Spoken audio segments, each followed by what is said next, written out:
Kerala vision news, Kannur.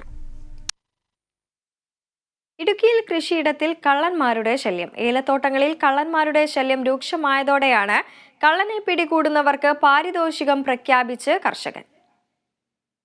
Nedumkandam തൂക്കുപാലം സ്വദേശിയായ രാജേഷാണ് മോഷണശല്യം മൂലം കള്ളനെ പിടികൂടുന്നവർക്ക് പാരിതോഷികം പ്രഖ്യാപിച്ചിരിക്കുന്നത്.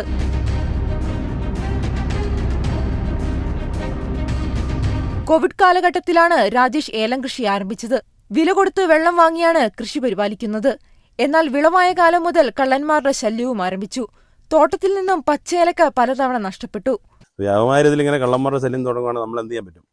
ഒരു കൃഷിയെടുത്ത് നമ്മൾ കുഞ്ഞുങ്ങളെ വളർത്താൻ വേണ്ടിയാണ് നമ്മളിത് ചെയ്തത്. അപ്പോൾ നിവൃത്തികേട് കൊണ്ടാണ്. എൻ്റെ പൈസ ഒന്നും ഉണ്ടായിട്ടല്ല ഞാൻ 1 ലക്ഷം രൂപ ഇതിനകത്ത് പാരിതോഷികം കള്ളനെ പിടിച്ചെന്നാൽ കൊടുക്കാമെന്ന് പറഞ്ഞത്. കാരണം വളരെ ദുഃഖകരമാണ്. കാരണം കടം മേടിച്ചാണെങ്കിലും ആ പണം കള്ളനെ പിടിക്കണം. കള്ളനെ പിടിച്ചാൽ മതി. പരിസരങ്ങളിലെല്ലാം ഇപ്പം വ്യാപകമായ രീതിയിൽ പച്ചക്ക മോഷണം പോകാന്നുള്ള രീതിയിൽ ആൾക്കാർ പറയുന്നുണ്ട്.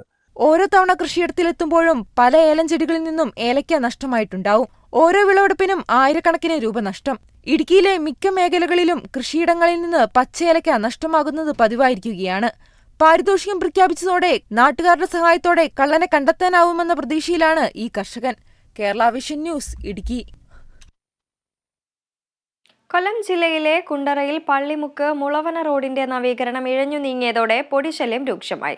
പരാതി ഉയർന്നതോടെ സ്ഥലം MLA വിഷ്ണുനാഥ് ഇടപെട്ട് 10 ദിവസത്തിനകം ടാറിംഗ് ജോലികൾ തുടങ്ങാൻ നിർദ്ദേശം നൽകി.